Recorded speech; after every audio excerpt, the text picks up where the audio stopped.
Al-Baqarah verse 13. Today we have a rather long verse, so let's go right ahead with it. First we have wa'idha meaning and when. As I mentioned in a previous video, idha plus perfect tense verb has present meaning. Next we have a passive verb qila meaning it is said. Next we have lahum meaning to them.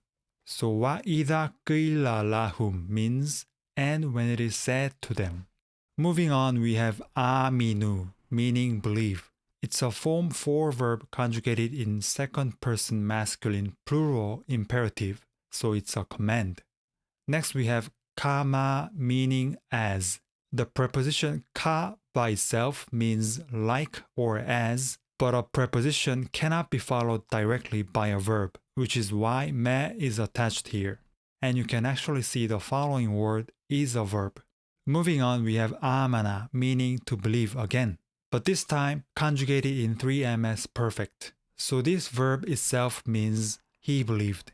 Moving on, we have annasu, meaning the people. It's in nominative as the subject of the verb amana. So let me recap the first line.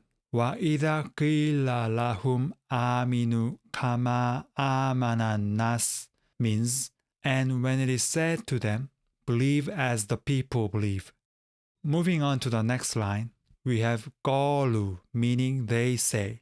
Next we have anu minu, which is interrogative particle hamza alif prefixed to the verb nu minu. This prefixed hamza turns the verb into a yes or no question.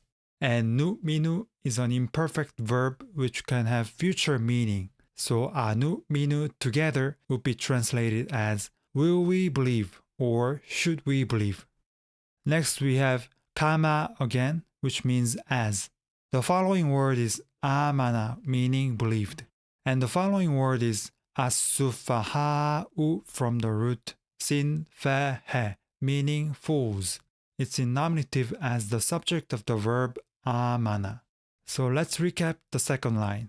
Qalu anu minu kama amanna sufaha means they say, should we believe as the fools believed?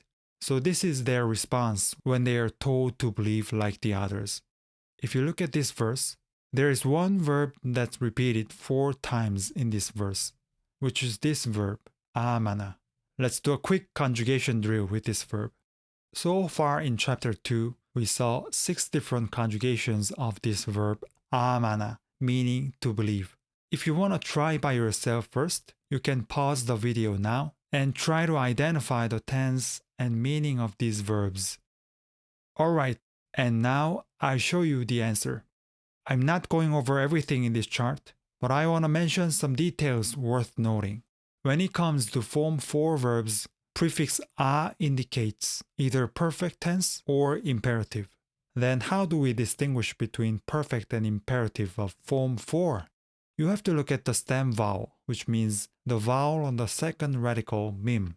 It's fatha for perfect verbs and kasra for imperative. So if you look at these two, the one above is amanu and the one below is aminu. And these stem vowels are the same for all form 4 verbs. Fatha for perfect, kasra for imperfect and imperative. Coming back to our verse, let's look at the last part of verse 13. Allah means indeed. Next word innahum means indeed they. We saw both of these terms in the last video. The following word is a pronoun hum, and the next word is as-sufaha'u, meaning the fools. It's in nominative as a predicate, and to be verb is implied.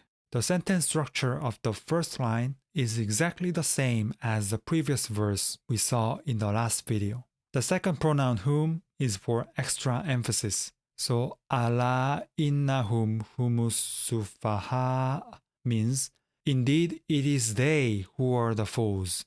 Moving on, we have walakin meaning but. Next we have la meaning not. And finally we have ya'lamuna from the root ain lam mim meaning they know. So this second line means but they do not know. Alright, today's verse was a bit long, but let's wrap up with a quick recap from the beginning. In English, we get, "And when it is said to them, 'Believe as the people believed,' they say, 'Should we believe as the fools believed?' Indeed, it is they who are the fools, but they do not know."